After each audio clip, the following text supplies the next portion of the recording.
Today we're going to look at Egyptian architecture, and we're going to look at it in a kind of generalized way.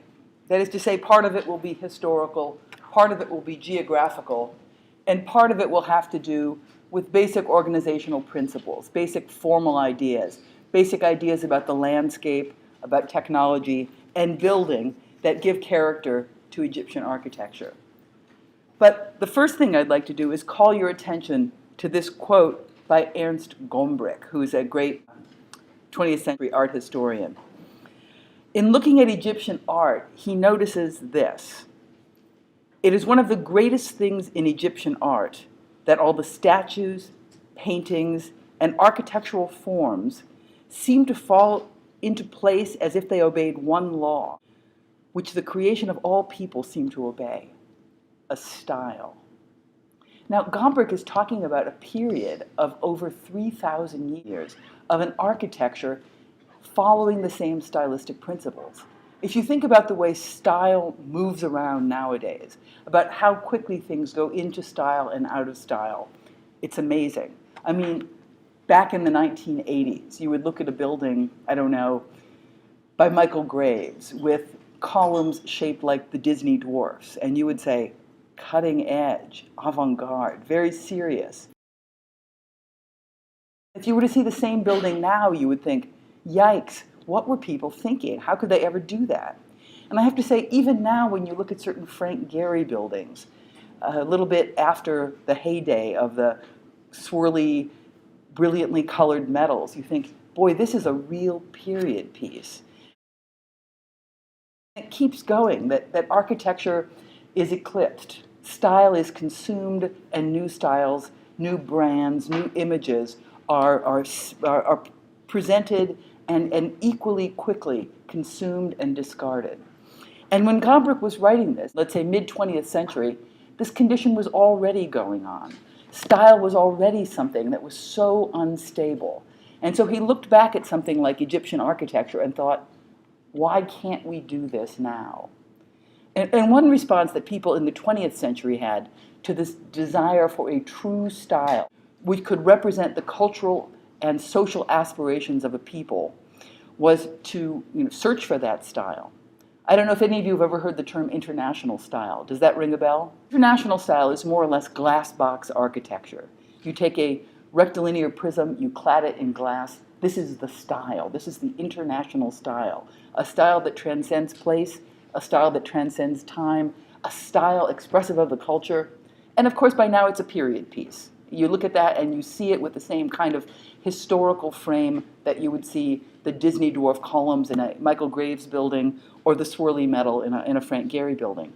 But in Egypt, for thousands and thousands of years, a style obtained and gave character to all the works of art and architecture. And that's kind of amazing. Just to situate Egypt on the map. Here it is. And here's Ur, where we saw our friend, the great ziggurat. This is the Mediterranean. And Egypt is organized in a linear fashion along the Nile River. This is probably no big surprise to any of you. But it's an unusual shape for a country to have. Because unlike, I don't know, say Ohio, which extends across plains, prairies, this is a linear civilization that clusters along the fertile edge of the Nile River. And in fact, the farther you move away from the Nile, the more hostile the environment is. You have these extensive deserts where no farming can happen. Two great kingdoms emerged in the prehistory of Egypt. Lower Egypt, the delta of the Nile, where it spills into the Mediterranean and becomes fan-shaped, delta-shaped, and Upper Egypt, toward the source of the Nile, up toward Nubia. And so these two civilizations in early history came together, and we'll look at that in a moment. But one interesting thing about this kind of orthogonality, the north-south direction of the Nile, is that it's met by another strong giver of form, and that's the east-west path of the sun. So easy to orient in Egypt. You're either walking along the Nile or you're walking along the path of the sun. And because of that, there's a strong preference for orthogonal form. Do you know the word orthogonal? Because I do. You probably know the word orthodontist. And what does the orthodontist do? The orthodontist straightens your teeth, right? Or the orthopedic surgeon straightens something else, something surgically, your bones. So the orthogonal means organized by right angles, organized by 90-degree angles. And if you look at Egyptian art here, and these are ones showing life on the river, you can see that this is not naturalistic representation of life, but a representation strongly conditioned by an orthogonal geometry, by the cardinal axes, north, south, east, west. Scenes of life on the river, the Nile is incredibly important. In fact, here we see a hieroglyph, an Egyptian hieroglyph for world. And it's a nice little diagram. It reminds me of the diagrams we were doing last time in class. A circle, and in fact it's a gated circle. If we could see this well, you would see little towers. And east-west, north-south paths subdividing this.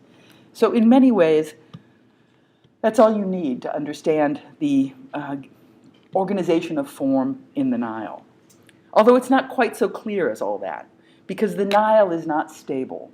The Nile is subject to seasonal floodings. And when the Nile floods, this marker of territory, this boundary line of property, swells, swallows up the land, and disappears.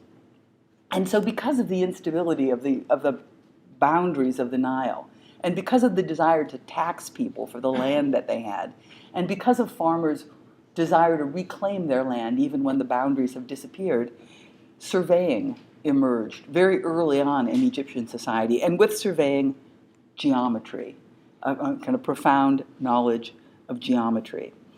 So here we have Herodotus, historian, who says, "This king divided the land so as to give each one a quadrangle of equal size, and on each imposing a tax. But everyone whose part of the river tore anything away, he sent overseers to measure out how much of the land had become smaller in order that the owner might pay on what was left. In this way, it appears to me, geometry originated, which thence passed to Greece." So geometry, the Egyptians have their kind of clearly delimited terrain, and they have a way to measure it and quantify it, and an increasing sophistication in mathematics and technology. In fact, the word geometry itself, if you break it into its constituent parts, geo and metry, is earth measure. So geometry, in its origins, is the science of measuring the earth.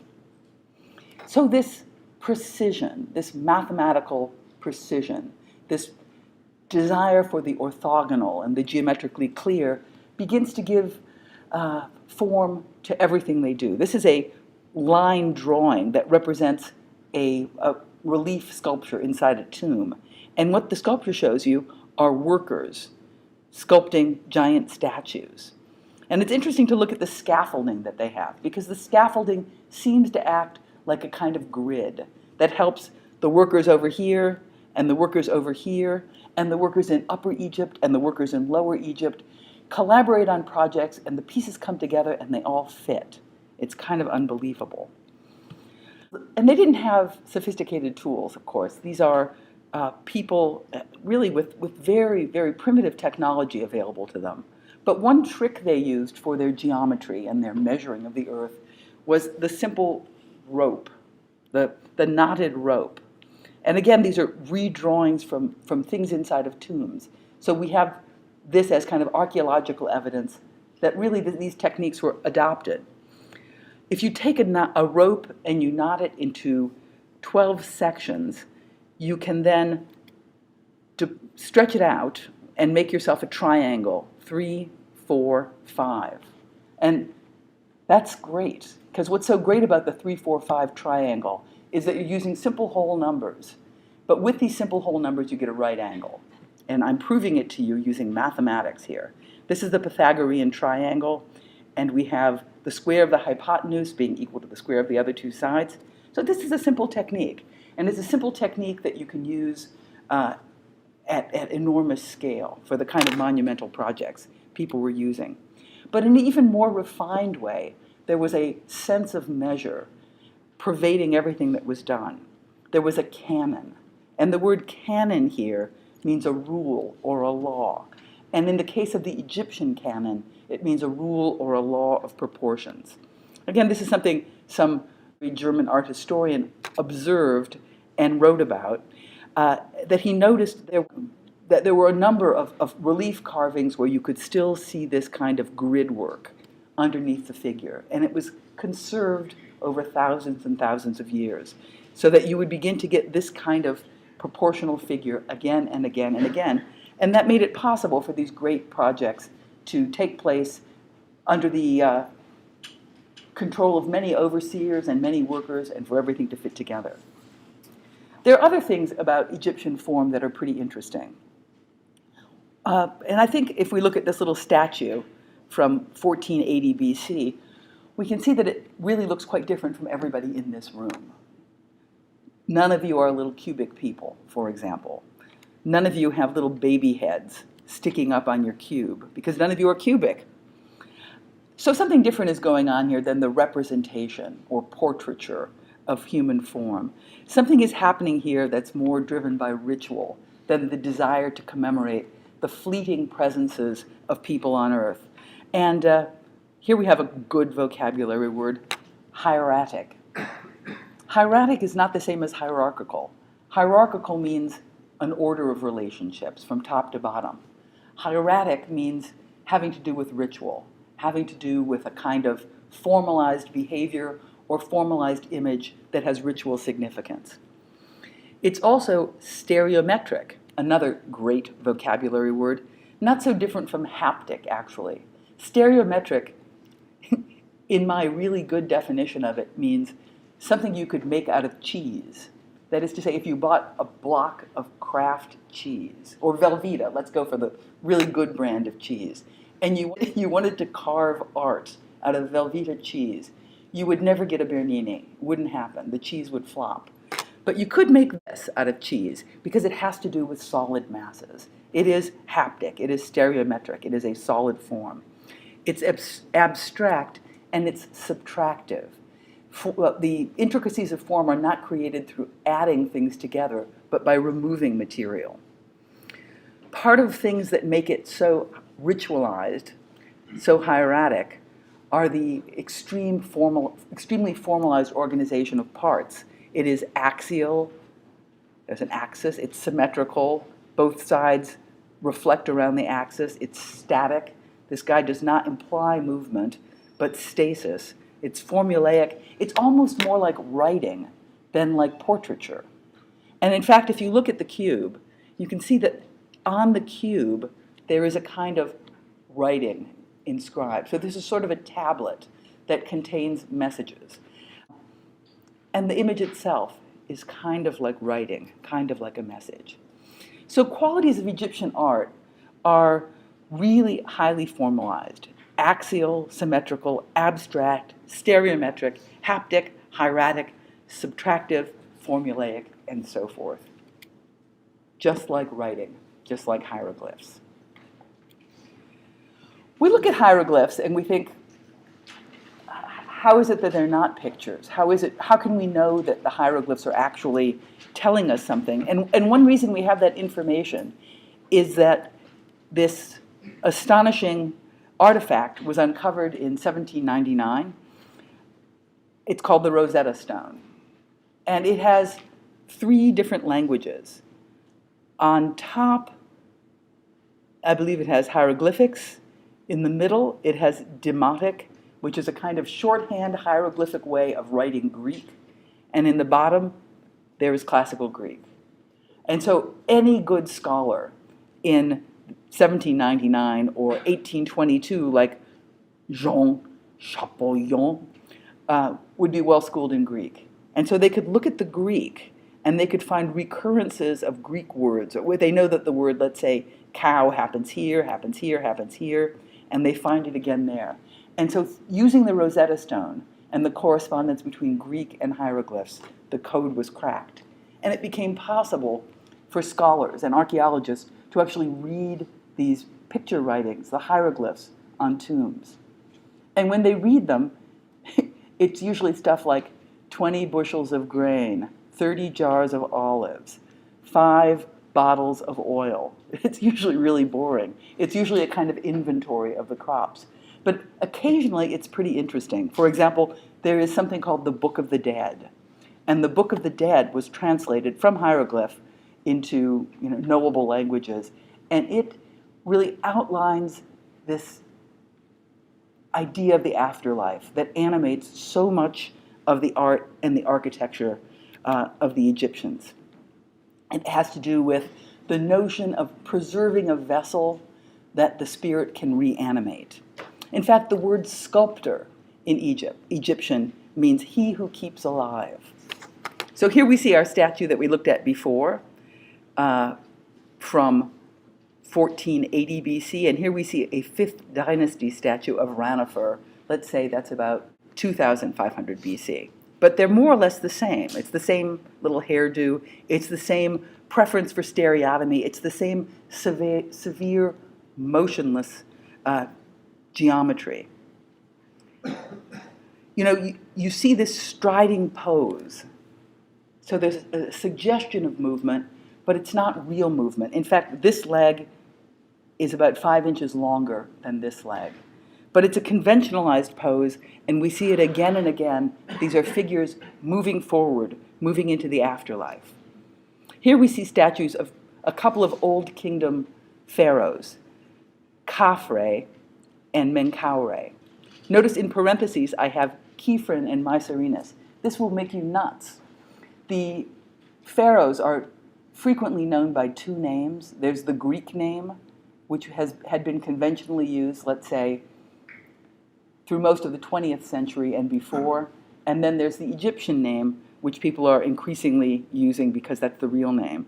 So Khafre is also Khephren, Menkaure is also Mycerinus. Good luck with that. They're both easy to remember. You'll have no trouble with any of them. Either one will be fine for the purposes of this course. Look again at the posture, the impassive expression of the face, the clenched arm at the side. And look at this work by Mr. Picasso, Demoiselle d'Avignon, from 1906, one of Picasso's most famous paintings, really a painting that launched Cubism, that defined the moment at which Picasso moved away from a more traditional kind of image making toward Cubism. And you see this guy over here, or this lady over here, who very much reprises the basic posture of an Egyptian statue. Here's a little striding Egyptian guy. The rigid emergence from material that we see here, and the adherence to the material in the Egyptian statue. In fact, Picasso uses this to set up a kind of narrative about the development of art, from this moment of extreme stasis in Egyptian art through classical deployments of these kind of traditional odalisques or nude figures in a full circle back toward what he might see as a more essential or more primitive, more authentic moment that he derives from African masks. So in many ways, it's a full circle. If we talk about this long arc of history, from the oldest moment of Egyptian history forward toward the end of Egyptian history, we have more or less 3,000 years of continuous style, but it breaks into 3 more or less clear periods: Old Kingdom, Middle Kingdom, and New Kingdom, with a couple of periods of pre-dynastic and intermediate periods in between. Old Kingdom is probably the stuff that you're familiar with. This is the time of the Great Pyramid building. This is the time when the capital was up in the Nile Delta. Middle Kingdom was really a period with lots of squabbling, lots of battles, not so much monumental architecture. But in the New Kingdom, there was a new flourishing of pharaonic power, partly because one pharaoh, Ramses II, lived and ruled for 60 years, which is a tremendously long time to rule. So let's look specifically at Old Kingdom, which is the 3rd to the 6th dynasty. And you might say, well, why do we start with a 3rd dynasty? And the answer is because we have pre-dynastic stuff. And so the first pharaoh we can identify is King Narmer. And we know him because we can read hieroglyphics, of course, and there is a stone palette called the Palette of Narmer that tells a story. And the story that's told by the Palette of Narmer has to do with the unification of the 2 Egypts, Upper and Lower Egypt. If you look at the image here, you see Pointy Hat Man holding a stick or a staff and subjugating the man who's on his knees. People are swimming below. Horus falcons, various gods are overseeing the whole operation. And we know who these people are specifically because their headdresses are associated with Upper Kingdom and Lower Kingdom. So Pointy Hat guy is wearing the crown of Upper Egypt, and the other man is wearing the crown of Lower Egypt. So back in around 3100 BC, Narmer, also called Menes, because we like to use multiple names to mess with you, united the 2 Egypts. And that marks the moment of real consolidation of power and strength and the emergence of these great architectural works. We'd mentioned before, when we were talking about translating hieroglyphics, that one text that has come down to us is this Book of the Dead. And that really much of Egyptian architecture, much of Egyptian art making, the production of cultural artifacts that are preserved have to do with funerary architecture and funerary art. That's probably because a lot of the everyday architecture, everyday artifacts weren't built for eternity. You might take river weeds, weave them together, give yourself a basket. You might take the same kind of, papyrus shafts, weave them together, make yourself a little hut. And these things decay, these things get swallowed up by the flooding Nile, and new ones take place. But when you are building something to last forever, you make a big effort to build it out of permanent materials. Hence the baked brick and stone-clad funerary architecture, which, and you might even say, hence the mummy, right? You're taking the body and you're finding some way to take the transience and the ephemerality of human flesh and preserve it the same way that stone preserves shelter that would have otherwise been made of decaying materials. So the earliest kind of tombs we have for the Egyptians are called mastabas, and that's the same word as the Egyptian word for table or bench. You know what a bench looks like, so these are flat-roofed things. But already in the 3rd dynasty, the ambitions increase under the patronage of King Zoser, and he begins to build for himself a pyramid. We'll look at that in a moment. Let's just say a few more words about mummies, because you don't always get to talk about mummies, for heaven's sakes. The body is preserved in this kind of ghoulish manner. And the reason you need the body is that the Egyptian idea about the being is that it has 3 entities: the Ka, the Ba, and the Ah.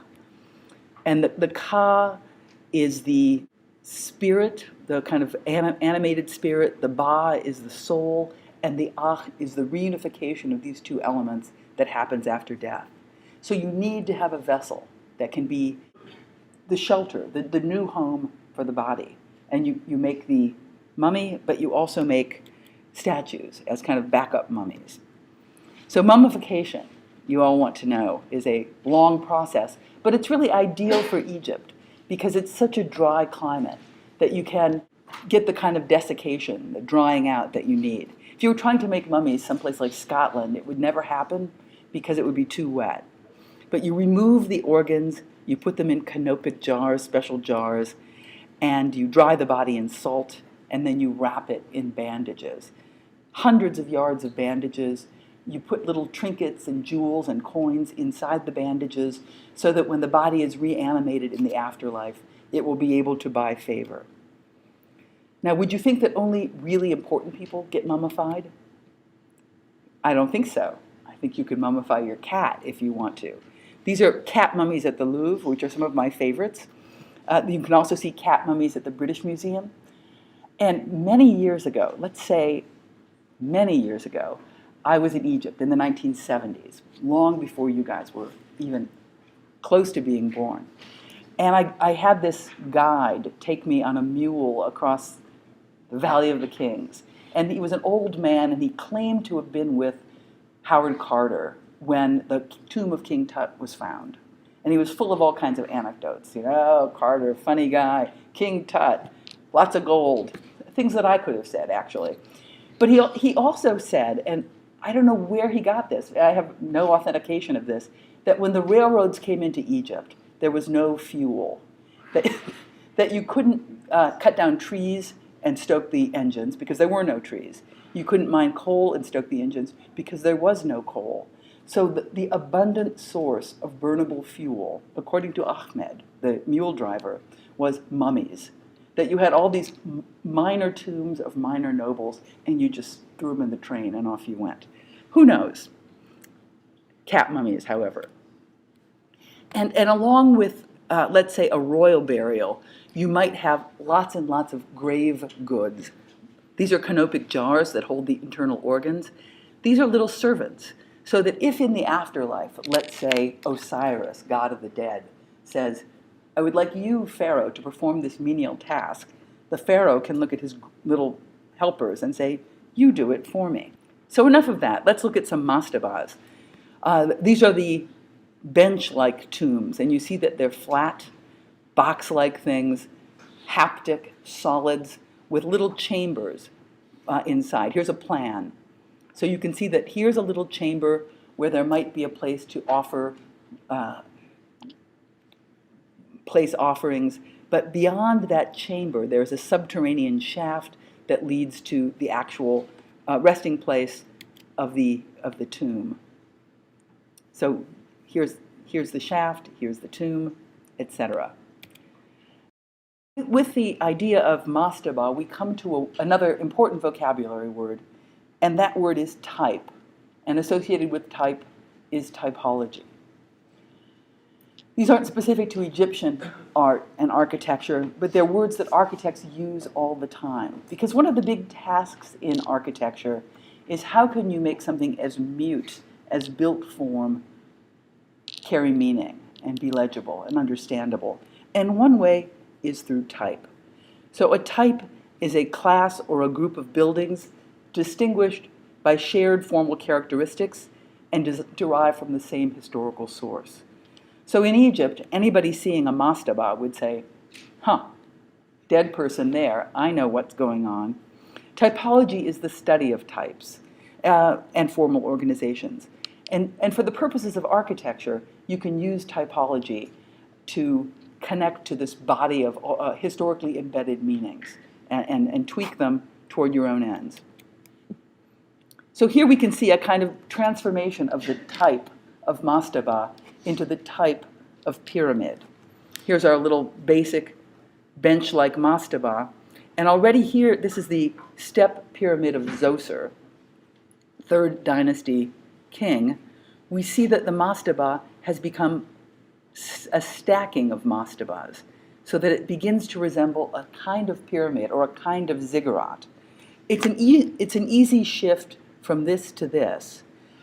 And it's also an easy shift from the step pyramid of Zoser to one of the classical Giza pyramids, where it really is this kind of tapered geometry.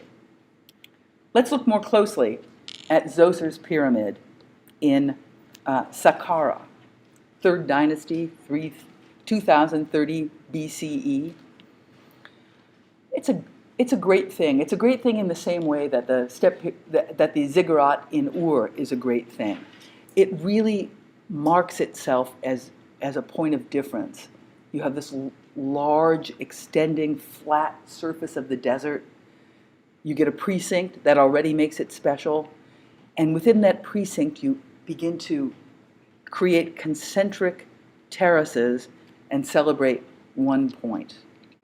It also is mountain-like. It's as if nature itself was being replicated in the architectural gesture. Here's a camel, in case you were doubting that this was in Egypt. An interesting thing about the step pyramid of Zoser, and notice here we have two spellings for your convenience, DJ Oser or Zoser. We know the architect. This thing was thought to be so amazing that in 2630 BC, the architect was deified for conceiving of this thing.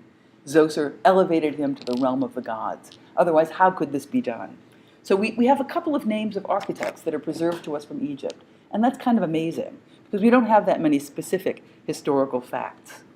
When we look at the Zoser complex, the thing we notice first, of course, is this giant step pyramid. But there are festival courtyards in the precinct, down in through here, all of these little buildings with the pyramid being in the center. And the festival courtyards are very interesting to look at. And one reason they're interesting is how they are articulated.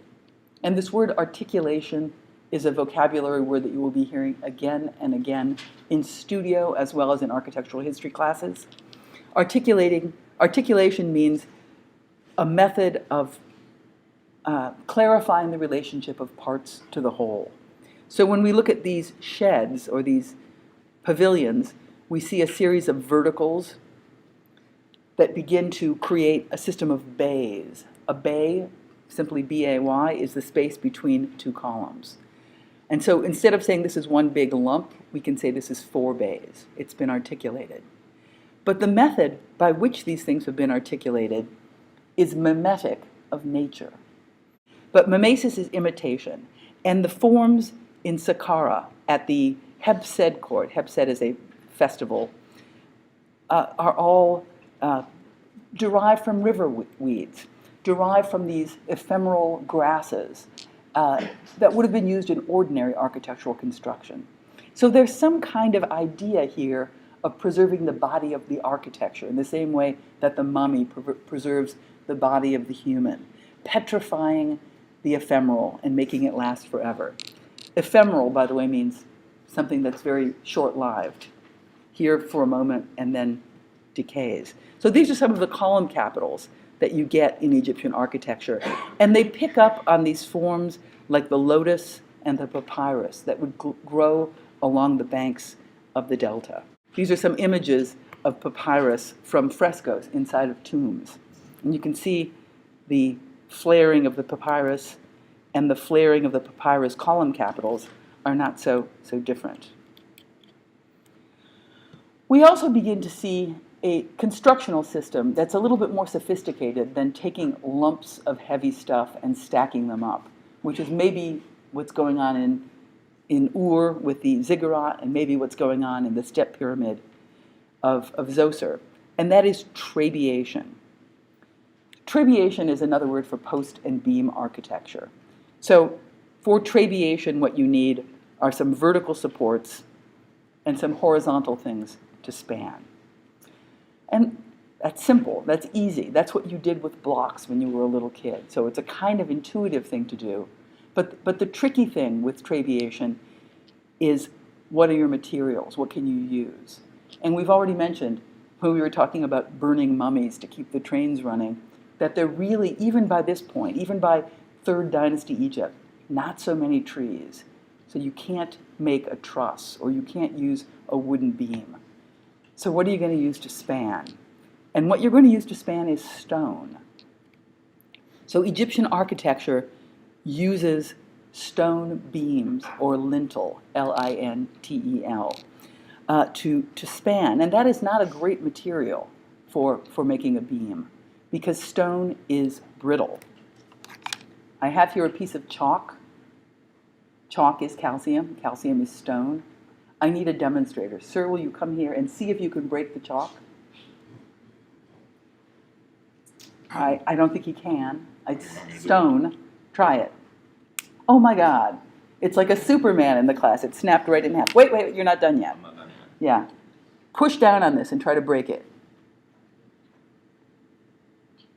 Weakling, pathetic guy. So you see that stone is incredibly good in compression, but incredibly bad in tension, which is what you have with a beam. So because of that, you get a very narrow spacing in Egyptian architecture between the columns because you're spanning with stone. This is one of the little Hepsed huts in the Saqqara complex, and you can see this kind of elaborate system of trabeation that recalls the weaving together of reeds of a river hut. And right down here on the bottom, I've given you a river hut in case you're wondering what a river hut might look like. We spoke about the mastaba as a type and how that type transformed over time and finally gave us the pyramid. And the pyramid, too, had various incarnations. So this is Zoser's pyramid that we've seen before. This is the bent pyramid of Sneferu in Dashur. And finally, the pyramid of Cheops in Giza, the great pyramids that you're familiar with. And it's a kind of interesting march toward perfection, you might say. If I were Le Corbusier, the great Swiss architect who wrote a lot about architecture, I would say what happened with Zoser is that the type was identified. And Corbu would say the architect is like the engineer. You look for the type, and once you've asked the right question architecturally, you can then begin to perfect the type. So I would say Sneferu's pyramid is getting toward the answer, but whoops, it bends. And one reason it bends is that the angle was too steep, and they could not continue executing it at that angle. And by the time you get to Cheops, Corbu would probably say, the question was asked, the type was identified, and the type was perfected. I like Sneferu's the best, though. There's something so sweet about the bent pyramid, so kind of ambitious and goofy at the same time. Let's look at Giza for a moment, because I'm sure Giza is the stuff that you guys are yearning to hear about. We have the three great pyramids in Giza, the Cheops pyramid, the Khifren pyramid, and the Mycerinus pyramid, also known as Khufu, Khafre, and Menkaure. This is 4th dynasty Egypt. And this is just on the outskirts of Cairo. If any of you ever go to Egypt, you would be crazy not to go take a look at all of this stuff. These are giant things. These are 760 feet tall, the Khafre pyramid, which is the Great Pyramid. 760 feet tall is enormous. That's like 75-story building. Ridiculous. And you have to say, how was this possible? How was it possible to build this kind of stuff? And in part, you have an absolute monarch in the person of the pharaoh. So you can conscript and enslave as many people as you want. But in part, it was really strategic and clever, because you don't want to conscript everybody. You need the agricultural workers to continue producing food. You also want to keep them busy when the Nile is flooded. You do not want the agricultural workers to start thinking about how much they're being taxed and how they could have a rebellion. So during the time that the Nile was flooded, many of these people who would otherwise be idle were brought aboard for the project of building these things. Also, the flooding of the Nile made it more convenient to transport stone to the construction site. And you have the pyramids. Fabulous. So this is Khufu. And if we look at the temple here, let's look at the Khifren or Khafre temple over here. We have some interesting ancillary buildings. In fact, all of them have interesting ancillary buildings. These are a lot of mastabas and some queen baby pyramids. The nobles liked to be buried in these pharaonic complexes because the idea was if anybody is going to have a lovely time and a smooth voyage to the afterlife, it would be the pharaoh. And if you could be buried near the pharaoh, he'll probably bring you along because you're a good cook, or you are a good bookkeeper, or you're a good architect, or something like that. So we have all of these mastabas, minor noble tombs, but here we also see remnants of something quite particular. This is a valley temple.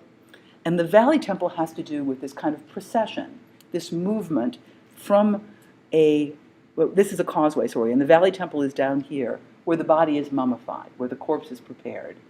and then it makes its way processionally up to the pyramid and is subsequently entombed. So although we think about the Egyptian pyramids as these great haptic objects, these landscape-like artificial mountains, if we look at the whole complex, we begin to see something more spatial, something more processional. We also see the Sphinx. Here's the Sphinx. Just to give you a sense of the scale, this is the Great Pyramid in Giza. And this is, nobody's probably been to North Korea, so you don't know what that is. This is some crazy hotel they're building there. But right underneath it is the Shard in London, a Norman Foster building that's just recently constructed. Has anybody been to London? Have you seen this big pointy thing sticking up? It's giant, right? It is a huge thing. You see it from all over London. You can't believe how big it is. Built by the most sophisticated technology available in the 21st century. This is this thing built 3,000 years ago, or 4,000 years ago. Kind of unbelievable. And again, we've seen that. There are all these kind of funny subterranean passageways, like the mastaba. The actual burial chamber is underground, but by the time they're building the great tombs in Giza, they're already making fake entryways because these tombs are getting robbed like crazy. And they have to figure out ways to trick the thieves. In fact, all the great Old Kingdom tombs that we've discovered so far have been robbed multiple times. So next time, we will be talking about Middle and New Kingdom Egyptian art and architecture.